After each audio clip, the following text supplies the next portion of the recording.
নমস্কার বন্ধুরা, তোমাদের ইউটিউব চ্যানেল জিকে ম্যানেতে তোমাদের স্বাগত। বন্ধুরা, প্রত্যেকদিন আমরা যে বাছাই করা কমনযোগ্য জিকে সিরিজ তোমাদের শুরু করেছি। আজকে আরও একটি নতুন পার্ট, যেখানে গুরুত্বপূর্ণ প্রশ্নগুলো আমরা দেখব এবং এখান থেকে কিন্তু প্রশ্ন তোমরা হুবহু কমন পাবে। তাহলে চলো দেখব।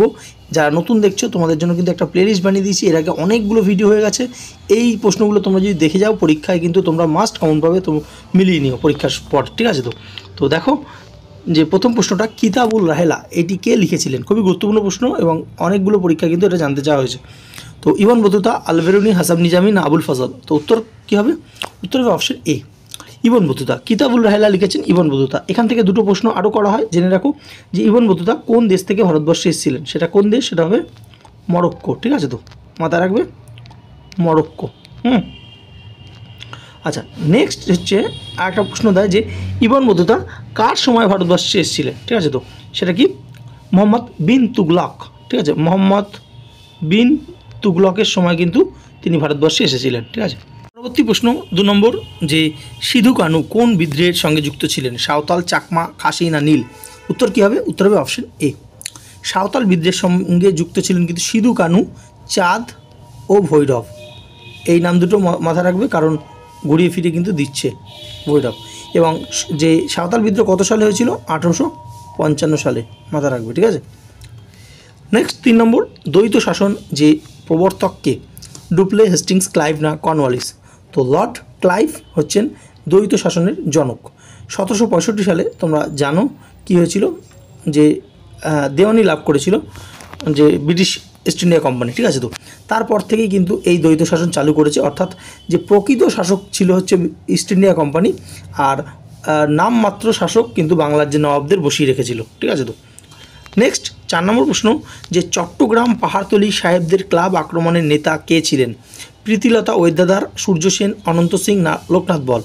উত্তর কী হবে? উত্তর হবে অপশন এ, প্রীতিলতা ওয়েদাদার। দেখো, এই চট্টগ্রাম যে পাহাড়তলি সাহেবদের ক্লাব ছিল, এই ক্লাবে কিন্তু যে গেটের মধ্যে লেখা ছিল যে ইন্ডিয়ান এবং কুকুরদের প্রবেশ নিষেধ, তো তার কিন্তু একটা হিংসাত্মক যে প্রভাব কিন্তু পড়েছিল, ঠিক আছে? ভারতীয়দের একটা অপমান করা হয়েছিল। তো সেই যে সুবাদে কিন্তু যে চট্টগ্রাম পাহাড়তলি যে ইউরোপিয়ান ক্লাব কিন্তু আক্রমণ হয়েছিল এবং তার নেতৃত্ব দিয়েছিলেন প্রীতিলতা ওয়েদাদার, ঠিক আছে? তরফ থেকে West Bengal school service group C এবং গ্রুপ ডির কথা মাথায় রেখে আমাদের একটা ব্যাচ কোর্স কিন্তু লঞ্চ করা হয়েছে। সেই ব্যাচ কোর্সে কী কী পাবে তোমরা দেখে নাও। দেখো, তোমরা যে ম্যাথের ভিডিও রেকর্ডিং ক্লাস পাবে, তোমরা তোমাদের সময় মতো দেখতে পারবে। নেক্সট ইংলিশেরও কিন্তু ভিডিও ক্লাস পাবে এবং এটাও কিন্তু তোমরা তোমাদের সময়ের মতো দেখতে পারবে, কারণ পুরোটা কিন্তু রেকর্ডিং ক্লাস। কোনো রকম তোমাদের যে লাইভ ক্লাস মিস করলে তোমাদের অসুবিধা নেই, এটা কিন্তু পুরোপুরি রেকর্ডিং ক্লাস এবং তোমরা কিন্তু পেয়ে যাচ্ছ। এবং তার সাথে ইংলিশের নোটসও কিন্তু পাবে। এছাড়া জিকের ইতিহাস, ভূগোল, পলিটি, সায়েন্স, স্ট্যাটিক প্রত্যেক কটা চ্যাপ্টার ভিত্তিক বাছাই করা নোটস কিন্তু তোমরা পাবে এবং তার সাথে এমসিকিউ কিন্তু পাচ্ছ। এবং তোমাদের কিন্তু 10 রকম বই ঘাটার কোনো প্রয়োজন নেই, কারণ আমরা কিন্তু বেছেই এইগুলো তোমাদের তৈরি করে দিচ্ছি। নেক্সট তোমরা 40টা ফুল মক টেস্ট দিতে পারবে, 20টা গ্রুপ সি এবং 20টা গ্রুপ ডি, পুরো ওএমআর ভিত্তিক মক টেস্ট দিতে পারবে। এছাড়া আরও 50টা চ্যাপ্টার ভিত্তিক প্র্যাকটিস সেট কিন্তু তোমরা পাবে। তাছাড়া বিগত 1 বছরের সাম্প্রতিক ঘটনাবলীর একটা ইবুকও কিন্তু তোমরা এই ব্যাচের মাধ্যমে পেয়ে যাবে। এবং পশ্চিমবঙ্গের বিভিন্ন চাকরি পরীক্ষা যে বিগত বছরের যে প্রশ্নগুলো এসেছে, সেগুলো তোমরা এই ব্যাচের মাধ্যমে পাবে। অর্থাৎ এই ব্যাচটা কিন্তু পুরোপুরি ডাব্লিউবি যে স্কুল সার্ভিস গ্রুপ সিডির জন্য একদম সাজানো হয়েছে। এবং এই যে ব্যাচের মাত্র কিন্তু ফি রাখা হয়েছে মাত্র 499, এবং এটি কিন্তু ওয়ান টাইম, কোনো মান্থলি ফি নেই। একবার পেমেন্ট করলেই তোমরা পরীক্ষার আগে পর্যন্ত কিন্তু সমস্ত ম্যাটেরিয়ালস থেকে শুরু করে ক্লাস সমস্ত কিছু কিন্তু পেয়ে যাবে। এবং তোমাদের কিন্তু এই পরীক্ষার জন্য এটাই কিন্তু যথেষ্ট পাস করার জন্য। তো যারা সিরিয়াস রয়েছে এবং পরীক্ষাটা চাকরি পেতে চাও, অবশ্যই আমাদের নিচে এই ফোন নাম্বার দেওয়া রয়েছে এবং লিঙ্ক রয়েছে, সেখানে গিয়ে তোমরা আমাদের জানাও যে আমরা এই ব্যাচে জয়েন হতে চাও। তাহলে আমরা কিন্তু পেমেন্ট অপশন দেবো। পেমেন্ট করার পরে কিন্তু ব্যাচে তোমরা জয়েন হয়ে যাবে। অলরেডি কিন্তু দুটো ব্যাচ মিলে 150+ স্টুডেন্ট কিন্তু আমাদের জয়েন করে ফেলেছে। তো তোমরা যদি এই পরীক্ষাটাকে যারা সিরিয়াসভাবে নিচ্ছ, তাহলে অবশ্যই কিন্তু তোমরা এই ব্যাচে জয়েন হতে পারো। নেক্সট 6 নম্বর প্রশ্ন, যে ভাকরা বাঁধের পশ্চাতে যে দীর্ঘতম জলাধারটি রয়েছে তার নাম কি? ভাকরা জলাধার, গোবিন্দ সাগর, মাইথল জলাধার না রানা প্রতাপ সাগর? উত্তর হবে অপশন বি, গোবিন্দ সাগর। এটা একটা কৃত্রিম জলাধার, তো এটা কিন্তু ভাকরা বাঁধের বা ভাকরা ড্যামের ঠিক অপোজিটের পশ্চাতে কিন্তু রয়েছে। নেক্সট 7 নম্বর বলছে, অরুণাচল প্রদেশের শিবালিক কী নামে পরিচিত? ধুন্ধা, ধতাচ, মিরি না জাস্কার? তো উত্তর কী হবে? উত্তর হবে অপশন সি। তো অরুণাচল প্রদেশে কিন্তু যে শিবালিক যে পর্বতমালা রয়েছে, সেটা কিন্তু মিরি নামে পরিচিত। নেক্সট, রোহিলাখণ্ড অঞ্চলটি এটা কোথায় রয়েছে? গুজরাট সমভূমিতে, আরাবল্লীর পশ্চিম পাদদেশে, উত্তরপ্রদেশে উত্তরাঞ্চলে না বিহারে? তো রোহিলাখণ্ড যে অঞ্চলটি, এটা কিন্তু কোথায় রয়েছে? উত্তরপ্রদেশের উত্তরাঞ্চলে রয়েছে। নেক্সট, 0 আওয়ার, এই যে এটা কনস্টিটিউশনে এটা কি অপশন এ যখন বিরোধী দলের প্রস্তাব বিবেচনা করা হয়, অপশন বি যখন সর্বাধিক গুরুত্বপূর্ণ বিষয়গুলি উত্থাপিত হয়, অপশন সি সকাল ও বিকালের সেশনের মধ্যবর্তী সময়, না অপশন ডি লোকসভাতে যখন কোনো অর্থ বিল পেশ করা হয়। উত্তর কী হবে?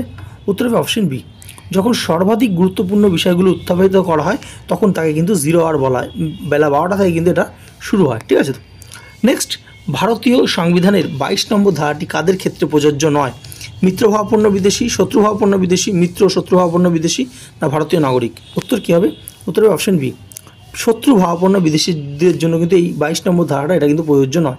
এটা তোমরা জানো যে আটক করলে, কোনো ব্যক্তিকে আটক করলে তাকে কিন্তু ম্যাক্সিমাম 3 মাস পর্যন্ত জেলে রাখা যায়, যদিও পার্লামেন্ট কিন্তু এটাকে বাড়াতে পারে। ঠিক আছে? তো নেক্সট আমরা দেখব ভারতের রাষ্ট্রপতি এতদিন পর্যন্ত সারা দেশে কতবার জাতীয় আপৎকালীন ব্যবস্থা ঘোষণা করেছেন? কখনোই না, শুধু একবার, মাত্র 2বার, না 3বার? উত্তর কী হবে? উত্তর হবে অপশন ডি, 3বার। দেখো, এটা জাতীয় জরুরি অবস্থা বলেছে, তো এটা 352 নম্বর আর্টিকেল, এটা আমরা প্রত্যেকে জানি, ন্যাশনাল এমার্জেন্সি। তো 3বার হয়েছে। কোন কোন সাল জেনে রাখো? 1962 সালে ভারত চীনের সঙ্গে যখন যুদ্ধ হয় তখন একবার জাতীয় জরুরি অবস্থা হয়েছে। তারপর 1971 সালে একবার হয়েছে, যখন যে বাংলাদেশের মুক্তিযুদ্ধে ভারতবর্ষ জড়িয়ে পড়েছিল পাকিস্তানের সঙ্গে যুদ্ধে। আর একটা হয়েছিল 1975 সালে, এটা আভ্যন্তরীণ যে জন্য এটা করেছিল ইন্দিরা গান্ধী সরকার। তো এটা একদম ঠিকঠাক না যদিও, তো যাই হোক করেছিল। তো 3বার কিন্তু হয়েছিল। এখান থেকে আরেকটা প্রশ্ন আসি যে তোমরা জানো ফাইন্যান্সিয়াল যে ইমার্জেন্সি বা অর্থ জরুরি অবস্থা, এই প্রশ্নটা করা হয় যে ভারতবর্ষে কতবার জারি হয়েছে?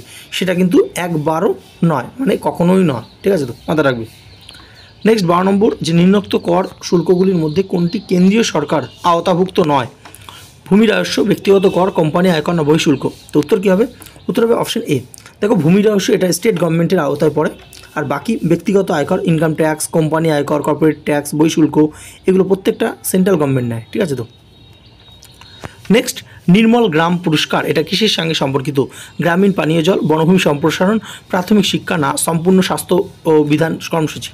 উত্তর হবে অপশন ডি, সম্পূর্ণ স্বাস্থ্যবিধান কর্মসূচি। এটা সেন্ট্রাল গভর্নমেন্টের একটা যে স্কিম ছিল, যে সম্পূর্ণ স্বাস্থ্যবিধান কর্মসূচি 2003-এ। তো এটা কিন্তু তার সঙ্গে সম্পর্কিত।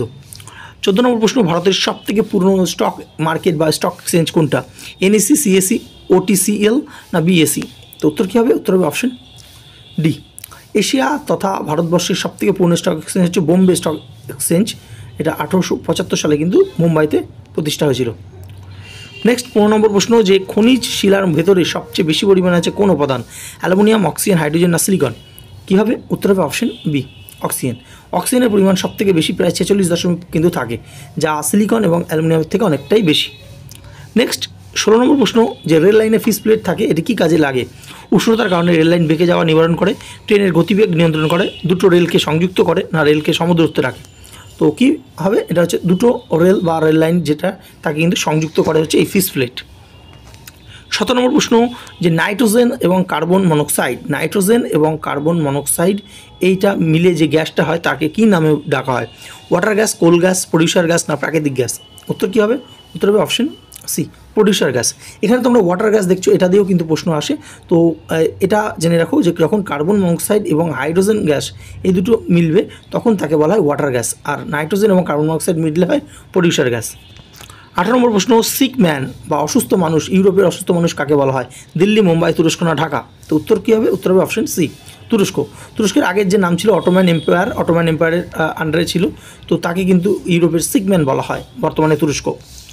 19 নম্বর প্রশ্ন গুরুত্বপূর্ণ, তোমরা জানো যে আন্তর্জাতিক নারী দিবস এটা কবে পালন করা হয়? 8ই মার্চ, 15ই মার্চ, 25শে মার্চ, না 12ই মার্চ? উত্তর কী হবে? উত্তর হবে অপশন এ, 8ই মার্চ সারা বিশ্বব্যাপী কিন্তু আন্তর্জাতিক নারী দিবস পালন করা হয়। 20 নম্বর প্রশ্ন, যে মোবাইল ফোনের কোনটি ইনপুট ডিভাইস নয়? ঠিক আছে? তো কোনটি ইনপুট ডিভাইস নয়? কিপ্যাড, টাচ স্ক্রিন, ক্যামেরা, না পাওয়ার সাপ্লাই? এটা আজকে তোমাদের হোমওয়ার্ক প্রশ্ন, অবশ্যই তোমরা যারা জানো কমেন্ট সেকশানে জানাও, এবং যারা তোমাদের পরিচিত দাদা ভাই বোন এই পরীক্ষাটা দিচ্ছে তাদেরকে শেয়ার করতে ভুলো না। তো আমাদের নিচে টেলিগ্রামের লিঙ্ক রয়েছে, সেখানে তোমরা জয়েন হয়ে যাও, সেখানে কিন্তু গুরুত্বপূর্ণ পিডিএফগুলো শেয়ার করা হয়। ধন্যবাদ।